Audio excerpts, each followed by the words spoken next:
I'm sorry, we have an intruder on today's recording, and she's being loud. We're on the can. Rachel, please be professional.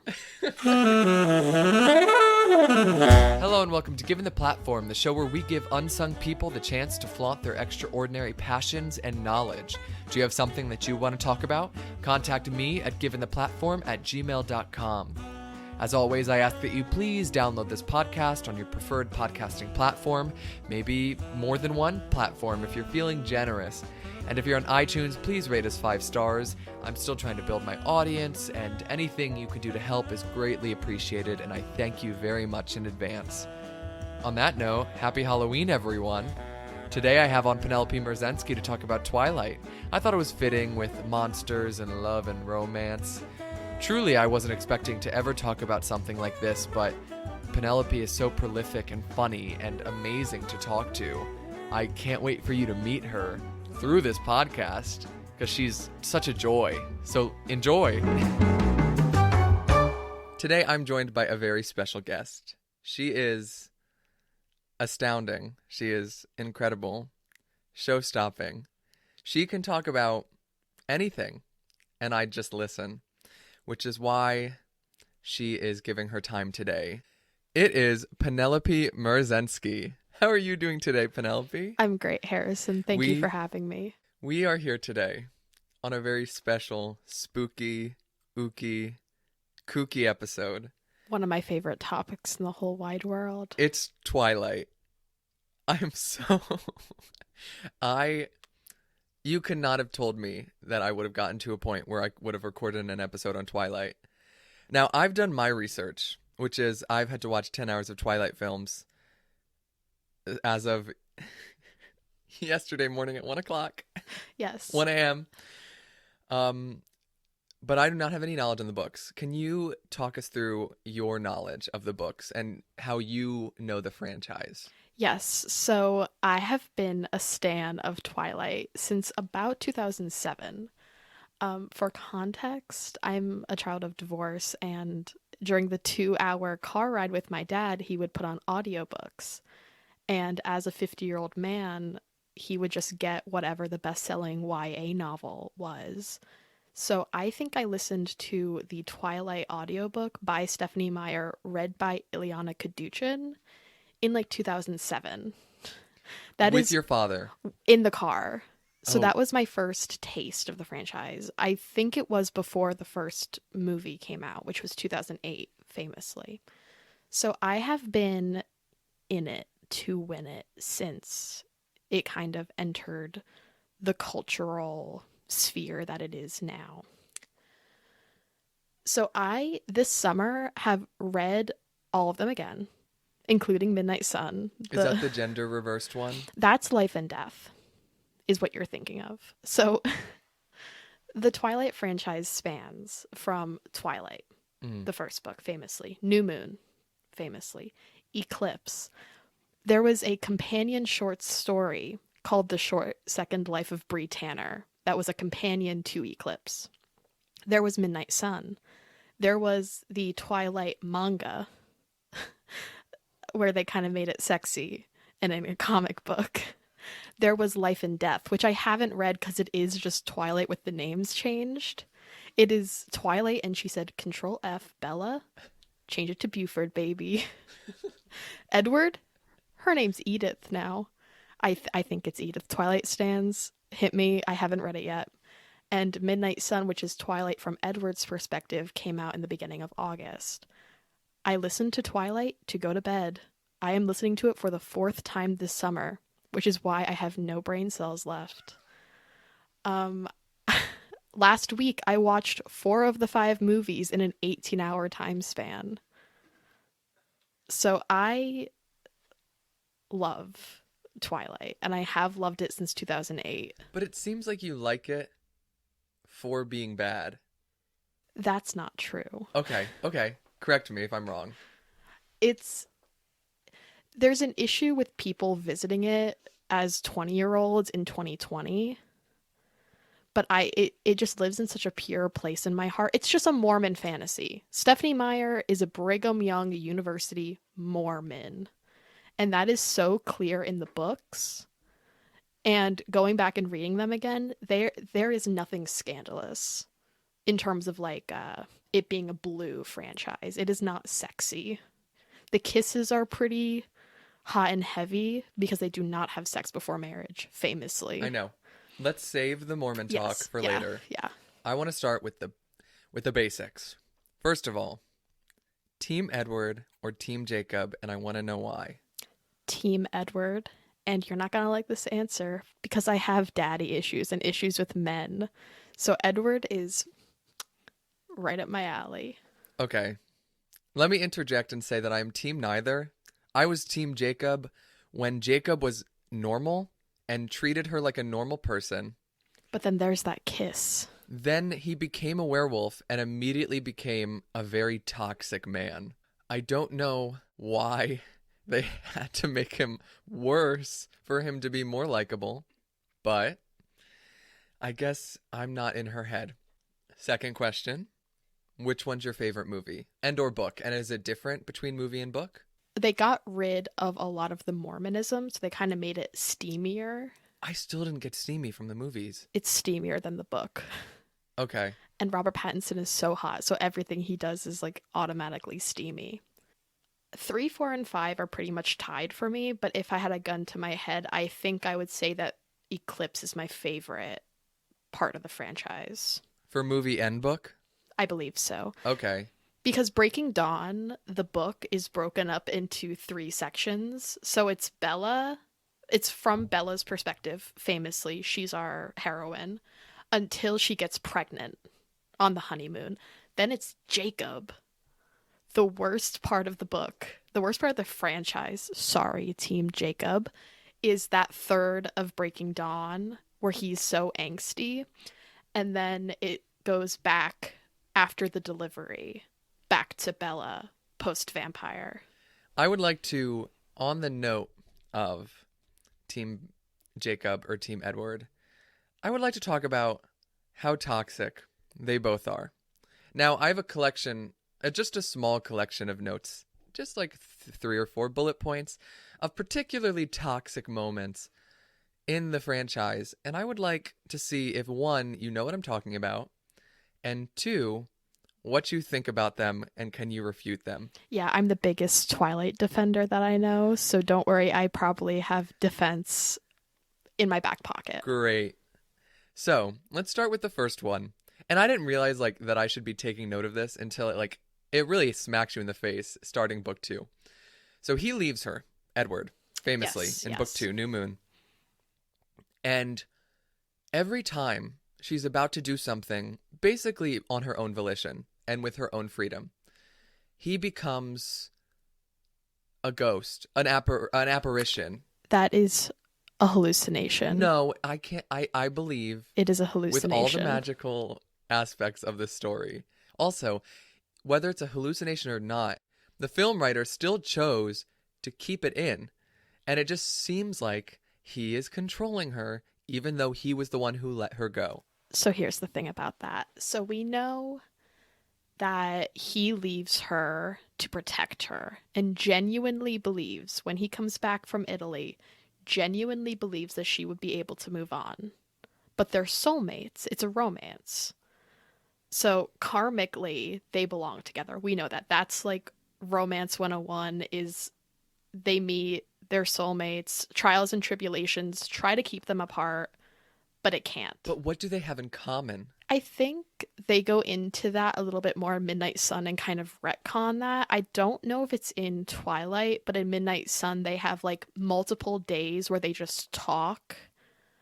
Like, what's your favorite book? What's your favorite music? And they're both well read. They don't have great chemistry, okay? Fine. Sure. Edward and Bella, they're both kind of bland. Thank you for admitting that. But that's not the point, okay? This isn't Team Bella. No one's Team Bella. Team Bella is non-existent. But I'd say I'm Team Bella. I'm Team find a normal man without problems, without toxic issues. But I'm Team whatever that weird blonde guy was in the first movie. Mike Newton. Yes. I'm Team Mike Newton because he seemed like a weirdo, but he seemed like an earnest kid who wouldn't have married her at 18, put her through hell, and almost made her die from a magical vampire baby. No spoilers, sorry. Your team All Mike spoilers. Newton, even though he says, "Hey Arizona, how you likin' the rain, girl?" and shakes an umbrella over her head.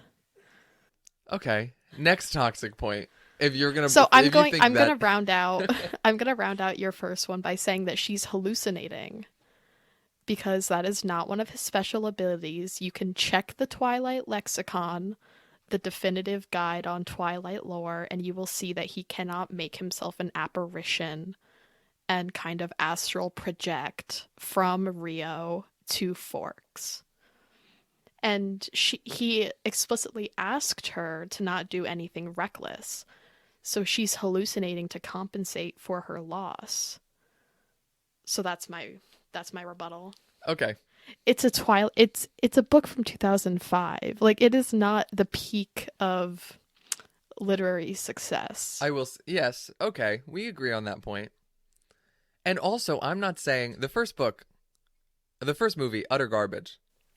It's the worst one, Hot I would garbage. say.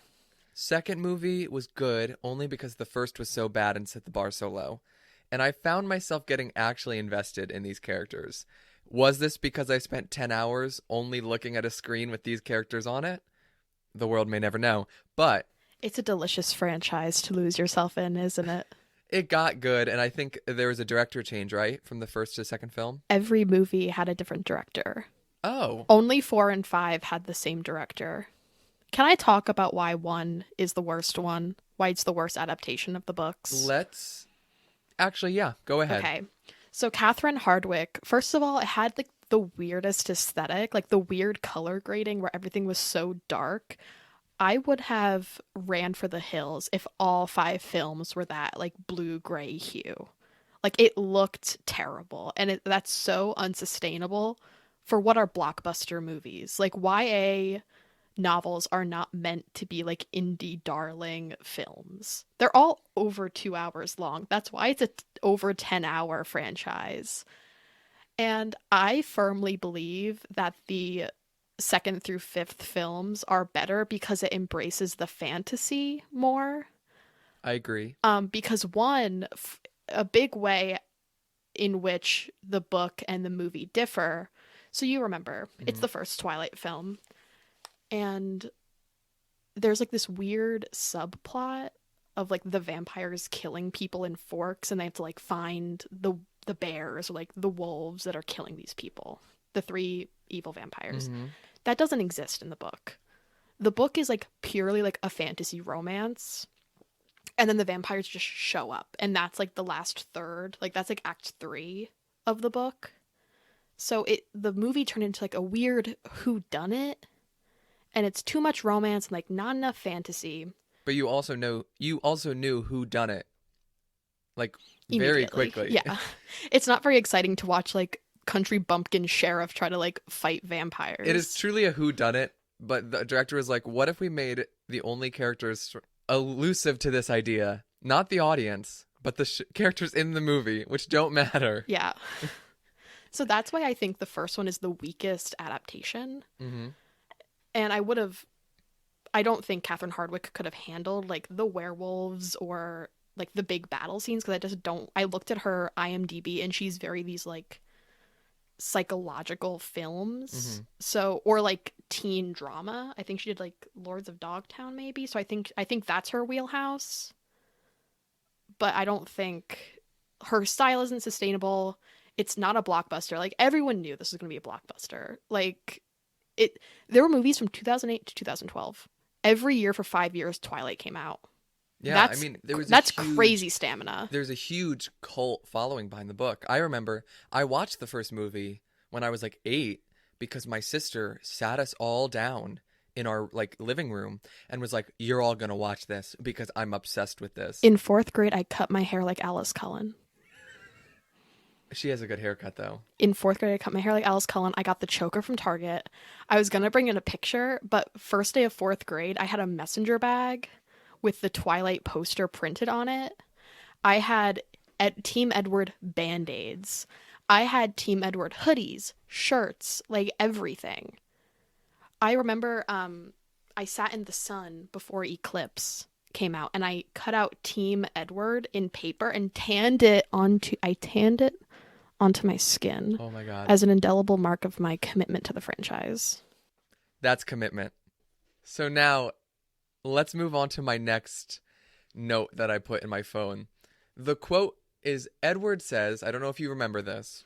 I will. It's called compromise, Bella. And she says, no, it's called coercion. She Is this at the points beginning? Out that it is a toxic. Is this the beginning of Eclipse when he takes a part out of her car when she's trying to go to La Push? Yes. Got it. She gets in the car and it won't start, and then he jumps in. Yes. Okay, I think we're on the same page. I think that's a joke. But he took the part out of her car. So it's not great, but we also live in a fantasy world where she's in mortal danger constantly. And I don't know if it's on your list, but he also watches her sleep throughout the first film. Yes. It's and not on my list. We but get a thank you little for bringing insight into that in Midnight Sun. So basically, this is a romance novel, right? Mm-hmm. And we know that in romance novels, there's like this karmic energy where no matter what happens, everyone ends up where they're supposed to end up. No one dies in this franchise. Like, there is not loss. It is just love. So I will say, in reference to that, spoiler alert, that final scene, which is not in the book. Oh, but that was such a great choice. I remember seeing that, and everyone in the theater was like, fuck this. What? I thought it was a great choice. I thought that the people dying, like, I didn't know the twist, but like people were dying, and at first it was people that you were okay with dying because you were committed to them but not too committed to them. And then Carlisle dies. And then Carlisle is the one who I was like, that's a good choice because I like him, but it's not soul crushing. It wasn't like Alice. But then like what's the name of the young werewolf? What's his name? Seth. Then Seth dies, and then you're like, oh no.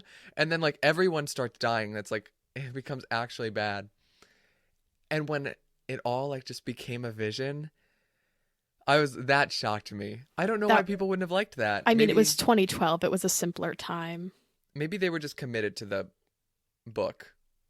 But coming from someone who had no attachment to the book, that was a great choice. Yeah. Rewatching it, it is a really strong decision. So yeah, I defend that. It's not, is it great? No, it's not great. But he's so committed to her protection. And we learn from Midnight Sun the extent of the treaty between the Quileutes and the Cullens. And we know that if something were to happen, because Eclipse, there's like all these people that are after her, and we're hot off New Moon. Mm-hmm. So it's ultimately for her own good. Is it great? No. But does it have to be great? Is anyone saying that this is like a perfect relationship? It's a very boring relationship. They don't talk about interests or anything. Boring. They barely have any chemistry together. I found myself liking a lot of the action in the story, in the movies, over the romance. Yeah. Like, that's what drew me in. And that's usually, and then I just thought, oh wow, it's just the trauma bond that I love. Yeah. Because that's the only part that brings interesting aspects as an audience member. It's inexplicable, but we learn in Midnight Sun.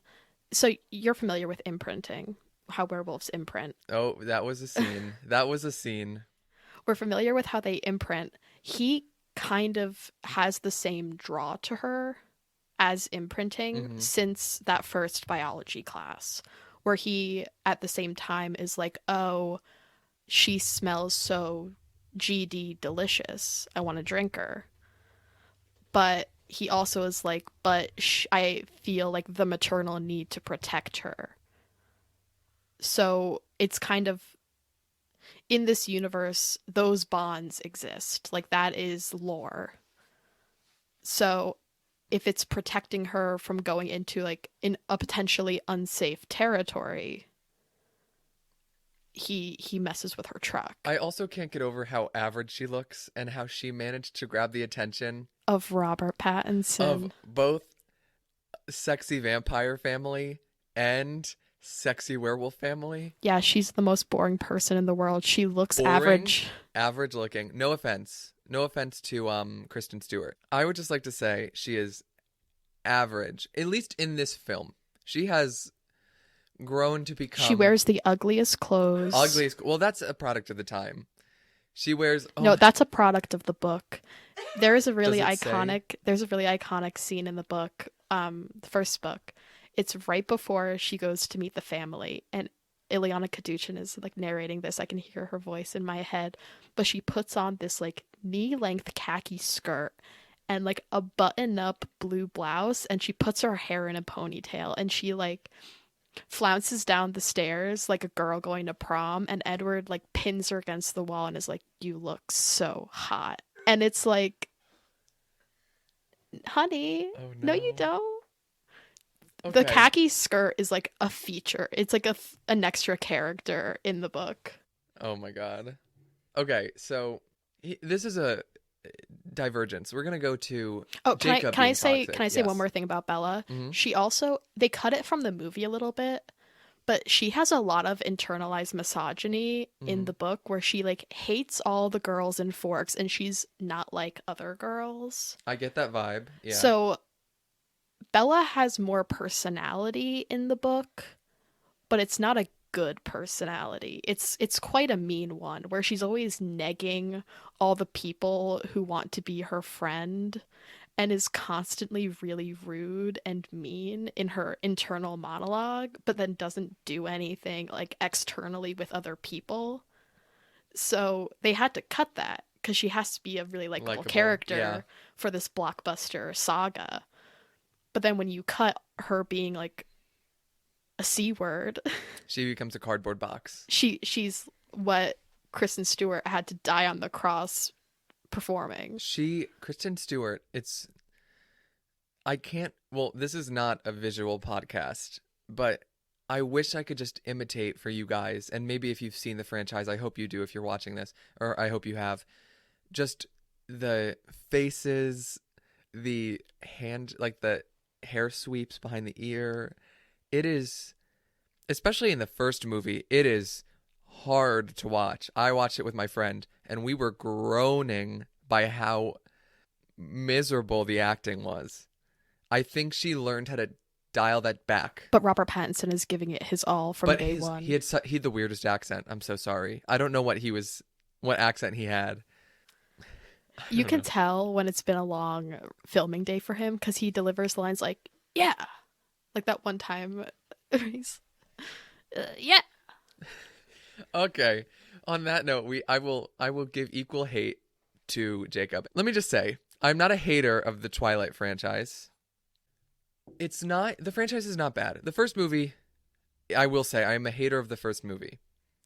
I will say I was drawn in. I was surprised that I was drawn in on the other movies. So, like, when I am doing this, it is for devil's advocacy only. I am just trying to prove a counterpoint because I'm next to a super fan, and I want to provide contrasting points to make this a dynamic experience for all my viewers.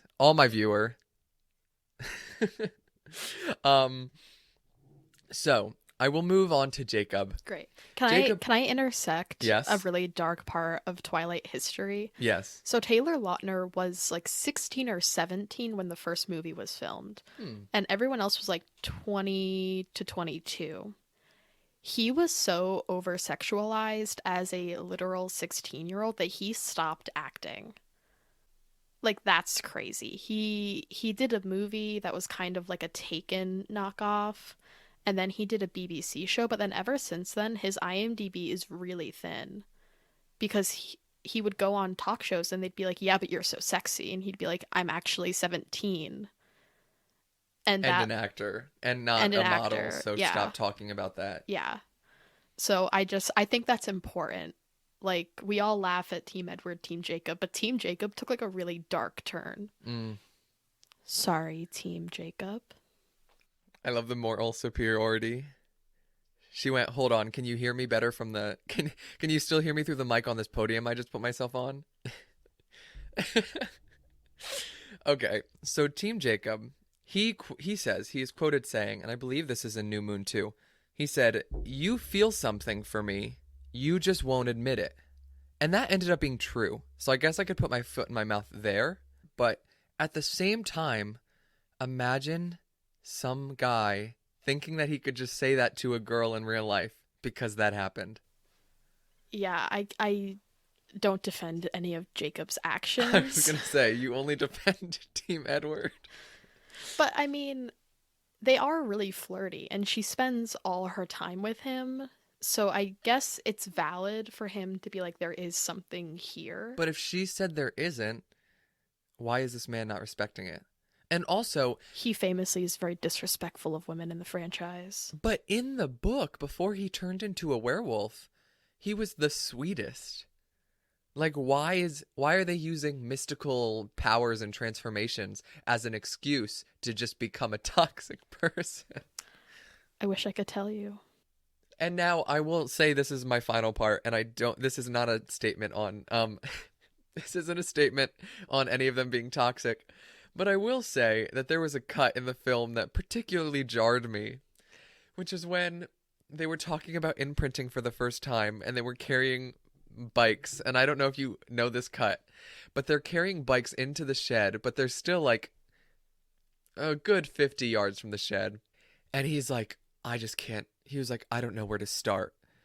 And then it cuts to them in the shed, and then the convo picks back up with no break.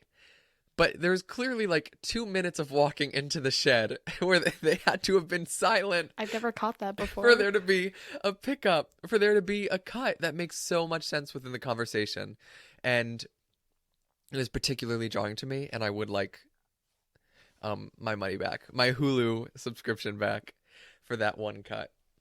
Okay, I would like to talk about the Mormon values within this. Great. Now, you had pointed it out before I watched the films, so I was keeping an eye out for it, but I don't know any background on it. So if you can enlighten me as to what you know about the Mormon influence on this mystical, magical, anti-sex sex fantasy. So that's an interesting question. I don't claim to be an expert on Mormonism. I'm just... As an expert on the Mormonism within the franchise, not as in Mormonism as a group. Yeah, so they definitely skimmed a little bit off the top in the film just to make everything a little bit more interesting, but there's no drinking in the book. Yes. No one drinks. No one drinks. Charlie's drinking that, like, beer. But he's an adult. Throughout the film, but he's an adult. But even in the books, no drinking, no smoking cigarettes to look cool. Bella also takes on the role of like housewife to Charlie in the book, and there's a lot of chapters dedicated to her making dinner. Like, she's always really stressed about feeding her dad and like cleaning the house. So whenever she has a Saturday free, it's like, I got up, I put on my khaki skirt, and I cleaned the bathroom. Oh my God. Or like one day she goes out at night and there's like a whole section, like many sentences dedicated to her like preparing sandwiches for her dad, then leaving a note pointing him to where the sandwiches are in the refrigerator and like reminding him that she made dinner, even though he's an adult who lived by himself for the past 17 years, which he points out in the book and in the film. And are they Mormon in the book? They're not, right? They're not, and no one goes to church. And I think it's going back and revisiting it for the first time since my senior year. So it's been about 4 years since I really like dedicated like whole hours of my day to thinking about Twilight and like engaging with Twilight actively. It's the first time I noticed that it does have like some Christian lifestyle choices, like more overt than, because you can't really separate Stephenie Meyer from her work. Like, she's a Brigham Young University. You cannot, okay. You cannot. You cannot separate an author from their work, in my opinion. Yeah. And this is more of a diatribe on all the drama surrounding the Harry Potter stuff. Yeah. You can choose to attach on your nostalgia for Harry Potter just the same way you can attach on your nostalgia for Twilight. Mm-hmm. At the end of the day, I just can't sever that. If you could sever that connection, and even if it's just for context, like if you look at like, you have to look at where the author's coming from to fully understand the work. So as a younger fan, I didn't think to like read Stephenie Meyer's Wikipedia for context, you know, like I just like read the book. Yes. But seeing that she is a Mormon, went to Brigham Young, got her English degree from Brigham Young, that's important. Like, that's important context. And She got an English degree? From Brigham Young, yeah. Oh my God. And she's talked about it a little bit, I think, but it's not very pushy. And I think that's what makes it so wholesome, is that it never got pushy about, like, premarital sex or, like, you know, whatever. It was always very respectful of, like, this is how Bella chooses to live her life. Yes. According to these, like, pure lifestyle choices. And it's very much not an issue of debate in the movie. Everyone, yeah, like, everyone's fine with it. Everyone kind of lives this, like, stand-up moral life. Everyone has a moral code. They talk about sin and, like, retribution for a sinner's soul come... it starts a new moon. It continues through eclipse, but, like, Edward is afraid to sully her soul and, like, send her to hell. Yes. And that's just something that, like, everyone... That's part of the fantasy. Is, like, do vampires have souls? Is there hell? And do you go to hell for having sex before marriage? And there's a little bit of that moral ambiguity when Bella's like, please, I'm so horny. You have to have sex with me. And he's like, marry me first. That's a compromise that they make because he is more concerned. Like, he's a little bit more religious or spiritual or whatever than her. Because she, of all her, like, Mormon, Christian, whatever values, that is not higher on her list. Like, she's horny and she wants to bone. But it's never pushy. It's never like, if you are not taking care of your dad, you're a bad person. Like, there's no ambiguity there. It's just like, that's her life and that's how she chooses to lead it. Yeah, I see that. I also think that there's I will say that although the abortion plotline was pro-choice in the sense that she wanted to keep it, it was kind of interesting. You could, like I said, like we said, you could hear the author within Bella. But it's not pushy. It's not like... It isn't pushy, but I'm just saying if you get an abortion, there. You're a bad. Yes. Because I talked to my boyfriend Shane about your abortion comment. Just because he was a childhood stan as well. He went as one of the Volturi members for Halloween. Oh my God. He's going to kill me for mentioning that. Not the main one, right? Oh God. Yeah. Who looks like I don't even know what he looks like. Yeah, him. Yes. But it's never pushy. And it is pretty, like, explained, like, she wants the baby because this is like you see this a lot in mothers, like, a lot of mothers would rather die than give up their baby, even if the baby puts them in danger. But Edward is more concerned about Bella. So that's why he's like, we have to abort the fetus because I have, like, my priority is different than your priority, which I'm sure that's, like, very complicated for YA fiction, I think. Like, I think that relationship is really engaging it because that's the conflict of the first half of Breaking Dawn. There's no bad guy in Breaking Dawn. That's the conflict pretty much until she's a vampire. So that has to, like, sustain a lot of text to be, like, a compelling internal conflict that, like, keeps propelling the drama. Yeah. And I also want to say I've read a lot of criticism of Twilight being anti-feminist, which I do not subscribe to. No, I don't agree with that. Because I think that goes back to, like, vilifying Christian values, which I'm not a Christian. I don't, Lord knows, I do not uphold any Christian values in my own life. But her choosing to, like, pretty much want to be a housewife is not saying that, like, women who go out and do other more exciting things than Bella are bad or, like, villains in any way. Yeah, there is a distinction that has to be made between actually anti-feminist and having media, a boring protagonist, and just, like, having a doormat of a protagonist. Yeah. Like, she doesn't do anything. All she does is, like, she reads, like, Wuthering Heights, and, like, she reads Pride and Prejudice, and she's like, I'm so different. She doesn't need to be, like, this large feminist, like, icon for it to pass in the eyes as, like, a feminist book. Like, it doesn't need to be feminist or anti-feminist. It is just a sad excuse for a weak woman who can't do anything for herself. But that doesn't imply that every woman in the novel can't do anything for themselves, because you see instances that go against that. A lot of the vampire women in the stories are powerful. I mean, Victoria's plotline itself is a very good example of a woman with more agency.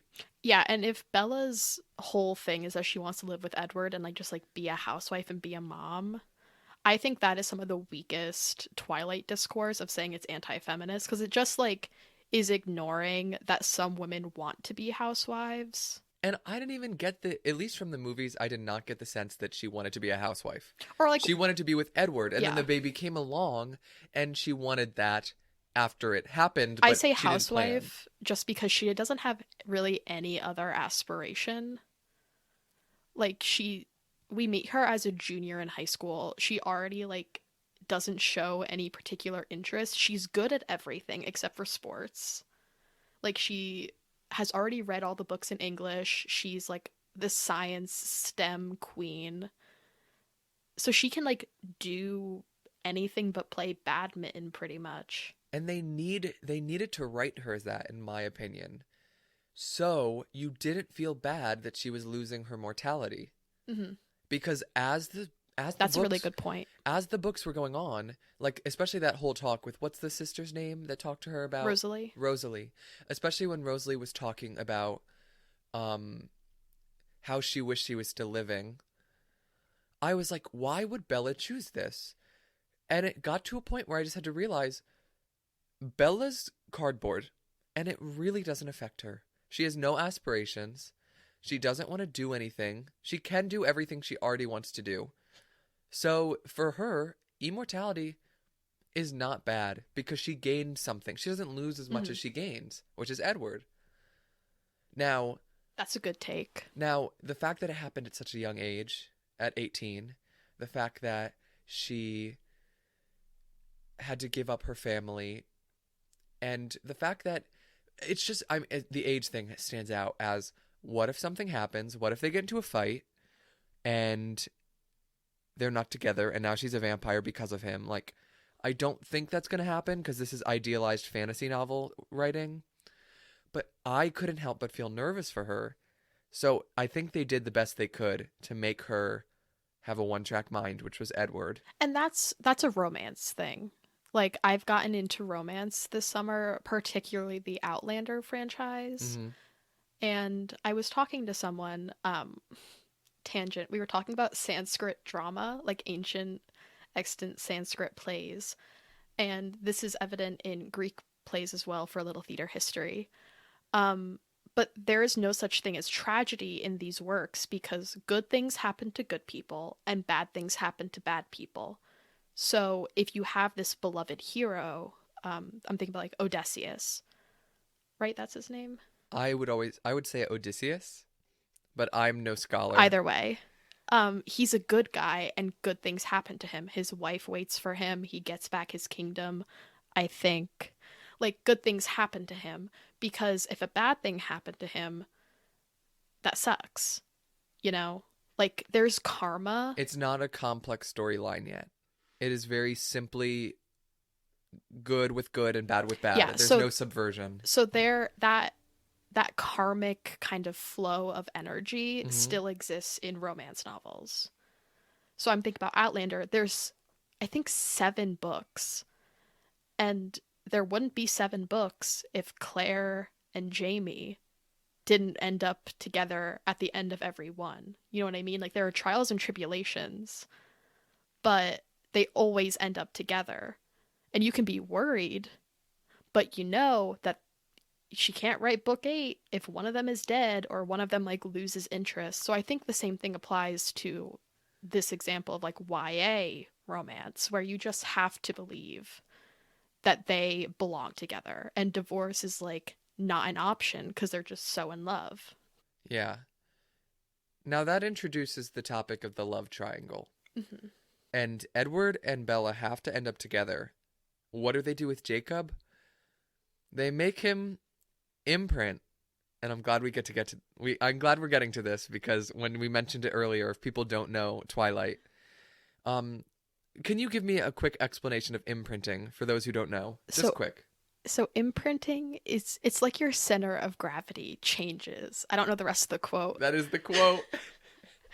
But basically, it's love at first sight, but again, it's in that really like hyper dramatic way of this person is my other half. It's very like love potion-esque. Like Yes. first sight, Yeah. you're instantly like forever attached to them. And there's text in the book that sets up imprinting on a child that I think is not there in the film. Correct me if I'm wrong. It is not. Yeah. So It's only ever explained as a romantic thing, which was what made it so weird. yeah. And it made it weirder that the movie acknowledged that in a whole scene that was extremely awkward. Okay, let me backpedal. And to anyone who hasn't watched Twilight and is interested in listening to this podcast, Jacob, the werewolf, imprints on Bella's half vampire, half human infant. And I am talking about at the ripe old age of a few hours of birth, like after birth, imprints, sees their whole life together, which with a weird CGI face, which is another thing to talk about. And it's just, and then it comes back in a later scene. Bella finds out he's imprinted on her, and she like flips out. And it's very awkward because everyone else is kind of on Bella's side. Well, I mean, I could empathize that it's not it's not your choice on who you get to imprint on, and I could empathize that it wasn't his choice, and that it was kind of more of a godfatherly void that they were trying to fill to quell the concerns of how the love triangle would end up. Just such an odd way to get into that point, yeah, though. and it really sucks they cut out, I think it's either Quill or Emery who imprints on a child, but there is text that says, like, look, I know this seems creepy, but also you have to remember that werewolves stop aging when they're werewolves, which is important, and I'll get back to that when it applies. And I don't know if that is in the film, but that is not in the film. That because is I lore. was curious about that. Yeah. Werewolf lore, they become werewolves when there are vampires around. So pin in that. I do know that part, yes. With the no aging. So Jacob is like, look, I know she imprinted on a baby, but it won't be romantic until she is of an age to consent. So basically, it's that thing that Edward went through in Midnight Sun, where it's like, I have to protect this person. And even, like, and since it's a romance novel, we know that they are meant to be. Like, that girl will love him as much as he loves her. It won't be as animalistic. It won't have, like, that same intensity. But she will love him. They are meant to be. It is not one-sided. So when they're younger than, like, 16, like, age of consent range, he's, like, a babysitter. Or, like, an older brother. Or, like, a friend. And it's strictly, like, Stephenie Meyer's like, it is not romantic. Doesn't make it any less weird. It's not, but I will say it's not inappropriate.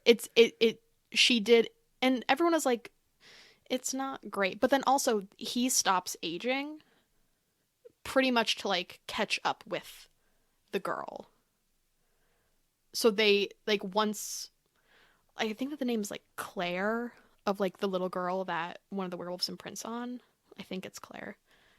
Basically, she will be 16, and he will also be 16. So they will just, like, be able to live a happy life as consenting adults, or, like, teenagers, or whatever. And the same thing with Renesmee, the worst name in the whole franchise. Also, this eternal age teenager thing sounds like hell. Yeah. I mean, I'm sure any young adult reading it would be like, oh, to be 18 forever. Sounds oh my terrible. God, to be prepubescent forever.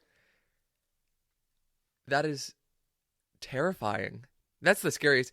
That's the gag of it all. That's the Having to be 17 forever. That's the spookiest, most Halloweenish. Like, let's tie it back to the date here. It's the spookiest aspect of this entire film. Being hormonal for the rest of your eternal life. I wonder if that are vampires that are stuck at that age they're eternally. emotionally stunted. Like they like, Oh god. and that's why I never really thought about like the 119 whatever, like however old Edward is. I think it's 119. That's why it never like stuck out to me as like this is inappropriate, because that's also like really weak Twilight criticism is like anti-feminism and the age gap. But he's emotionally the stunted. age gap of 100 years. Yeah. Like he's emotionally stunted as a 17-year-old, which is why he is like quite childish in how he, like all the kids, like all the Cullen kids, like do kind of, they're played by older people, but I think that they are all like weirdly emotionally stunted in like how they interact with people. Like Alice has no personal boundaries. Rosalie's like really mean. But I do for love Alice. 7. I love Team Alice. Team Alice. That's what I am. But like Rosalie's like very catty for someone who's also like over 100. I thought she was, but I thought Rosalie was turned at like young 20s. No, I think she's like in the 18 range. No way. There's no way, because her backstory was all about her like about to marry someone. Yeah, that happened in the 20s or 30s. Yeah, whatever. but I just feel like her backstory. Okay, second to find out how old Rosalie is. I'm putting money on like in the 18 range. I think like 25-ish. She definitely isn't 25. Maybe like 23. Because Carlisle's like 25. How old is she? 18. Folks, that is one in the can for me. Well, first of all, I don't feel that offended that the Twilight stan is more knowledgeable than me, but that's still crazy. They painted her much older. Well, yeah, and everyone was like in their 20s playing them. But I think that whether or not that was like in accordance with the lore, or like maybe it was just poor writing of teenagers, like I think that is exemplified in how like just strange they all act for being alive for so long. Like they are emotionally stunted as like a 17-year-old who died in 1918, or an 18-year-old who died in like the 30s. Yeah, I just can't imagine a young adult romance. I guess they paint the relationship in a way that's like you can root for the relationship. But if you were to put yourself in Bella's shoes, both men I would run so far from. They are so toxic. You're talking to someone who like loves the antagonist of the Netflix show You. Oh. Like when you have issues with men to the extent that I do, it's quite delicious. But this it's quite tasty. This is young adult romance. This is not under the Barnes & Noble emotionally stunted section. Well, not under the Barnes & Noble maybe should see a therapist first section. And I think that, and I do want to talk about like the misogyny that came along with Twilight. Yeah, let's get into that. I mean, having been a stan for the past 12, 13 years, who cut her hair like Alice and like would wear a Twilight messenger bag to school, faced some ridicule as a young girl. Mm-hmm. And there's a really great YouTube video by Lindsay Ellis called Dear Stephanie Meyer that kind of goes into like what it's like to be a quirky girl in 2008 who like hates Twilight and hates Justin Bieber and hates One Direction because what young girls like is bad and stupid. Mm-hmm. That's the narrative. That's the cultural narrative, is that like thing for girl is bad. I agree with that. And I think that's where anti-feminism comes in. Yeah.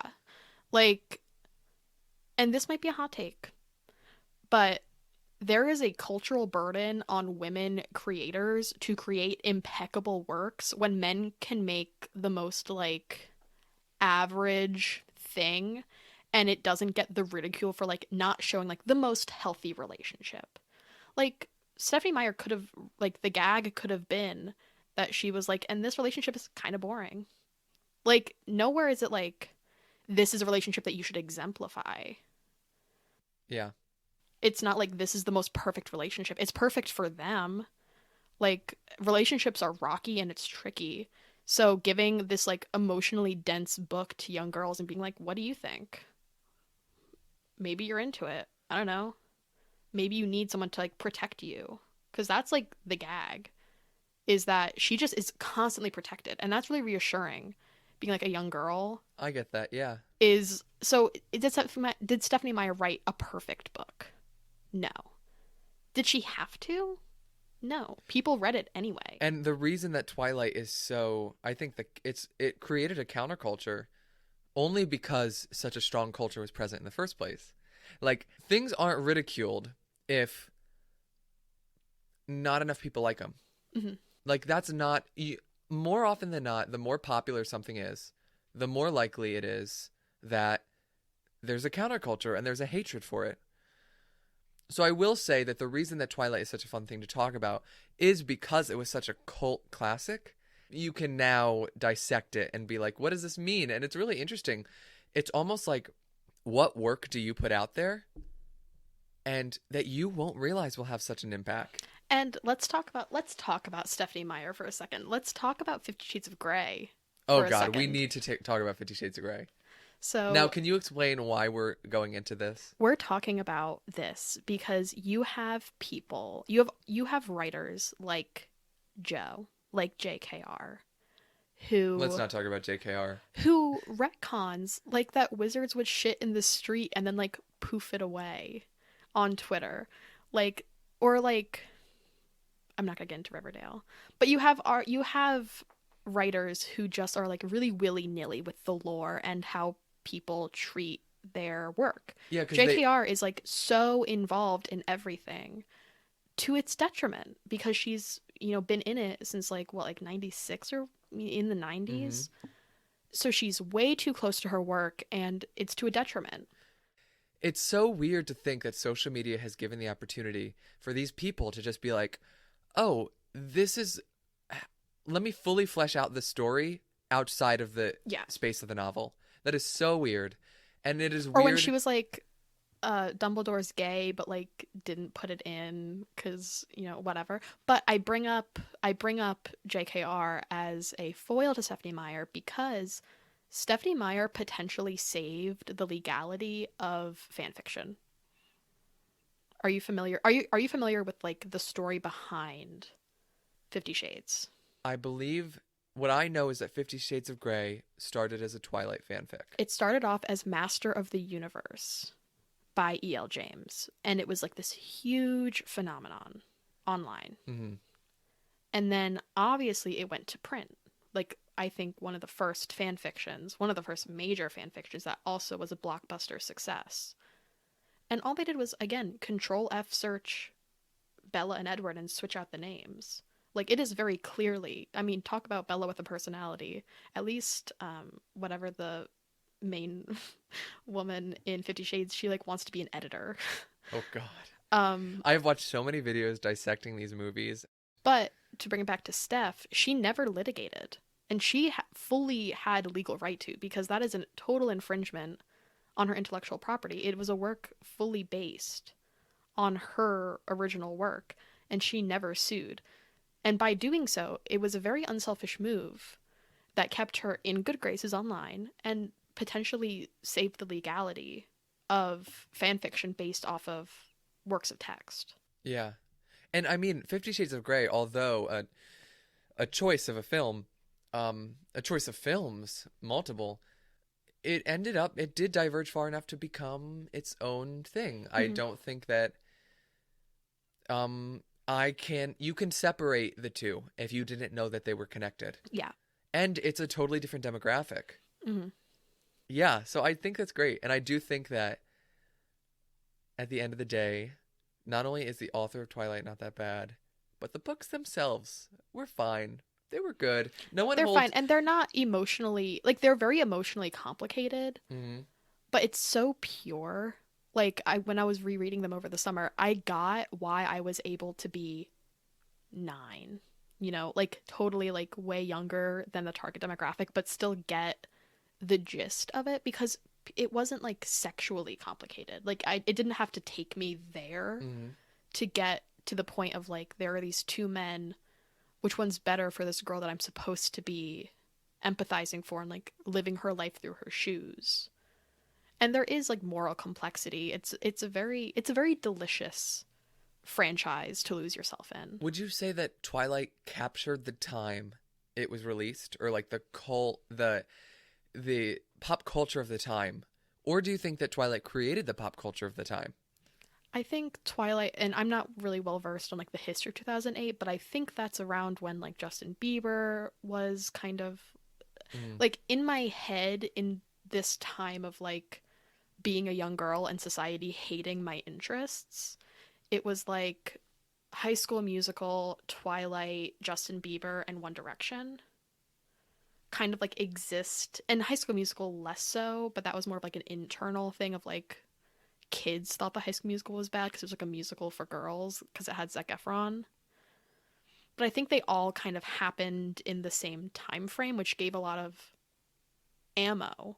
Because it was like Justin Bieber sounds like a girl because he's like 12. Like obviously he has a higher pitched voice, and like One Direction music is bad. Why would you even like that when it's so like that's such weak ammo? Just because you don't like it, you're immediately putting it down, even though a lot of girls and a lot of kids just genuinely enjoyed it.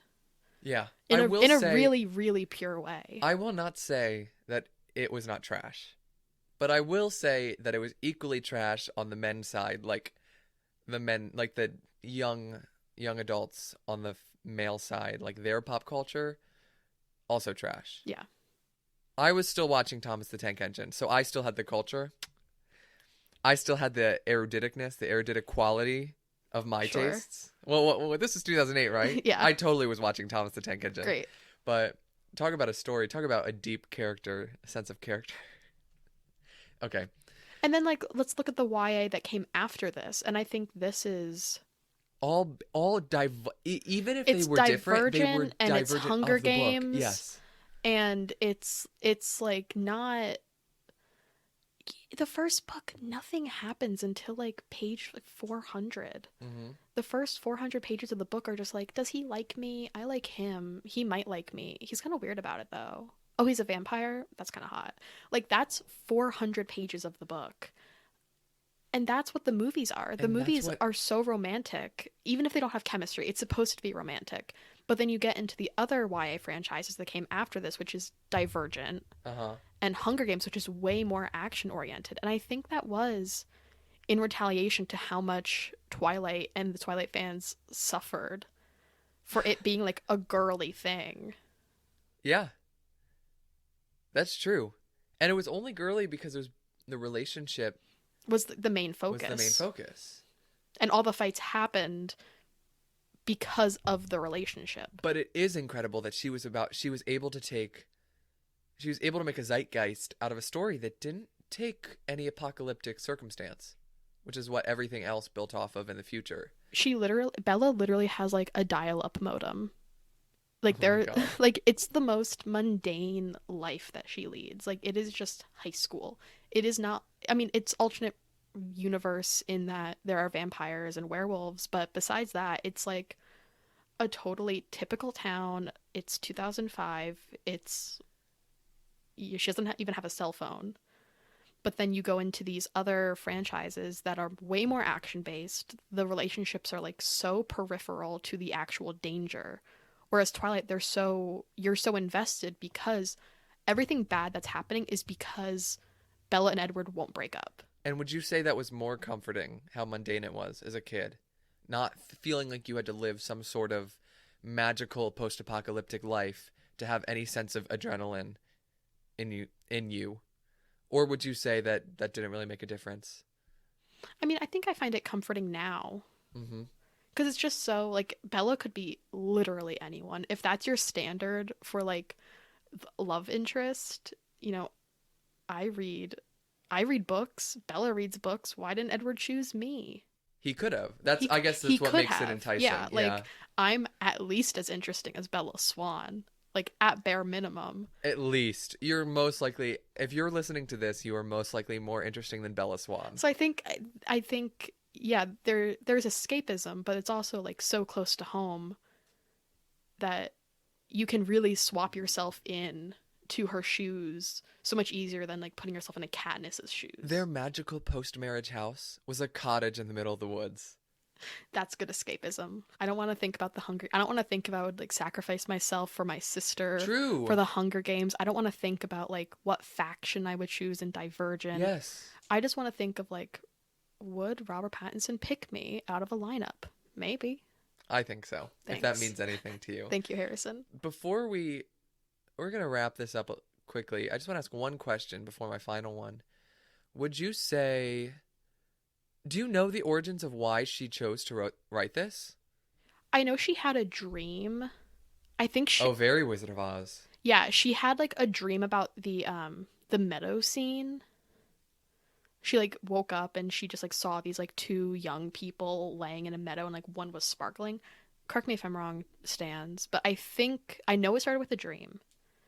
And I think it was the meadow scene. And then she just wrote it from there. And she just tied sparkling to vampire? Mm-hmm, which I think is really smart. That's very smart. It was a great subversion of the vampire trope, too. Wow.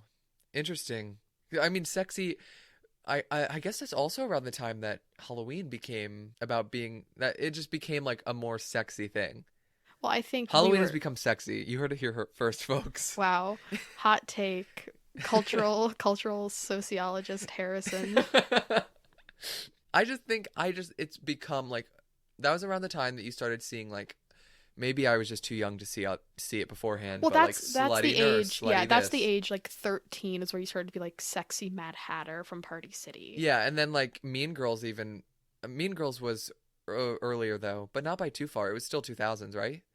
Where Mean Girls did like time. The whole slutty Halloween is like the new in thing. But like it's in Legally Blonde. It's in Legally Blonde too. I think you just reach an age.